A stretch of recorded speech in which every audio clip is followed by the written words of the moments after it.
তরল সারের মাস্টার উপাদান পার্ট 2। চা পাতা যেটা আমরা রান্না করে খাই, 20 লিটার বা 30 লিটারের বালতিতে জাস্ট এতটুকু চা পাতা দিয়ে দিবেন। এটা রান্না করে খাওয়ার চা পাতা, কিন্তু রান্না করে ফেলে দেওয়া চা পাতা নয়। যখনই একটু দুর্গন্ধ হবে তখনই এই চা পাতা ইউজ করবেন।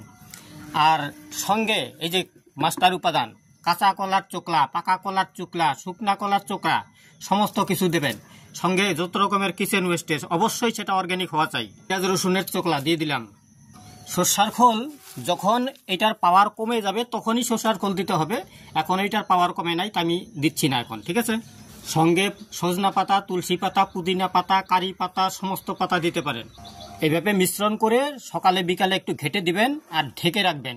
10 লিটার নর্মাল জলের মধ্যে হাফ লিটার বা 1 লিটার, সেটা এটার ঘনত্বের উপরে ডিপেন্ড করবে।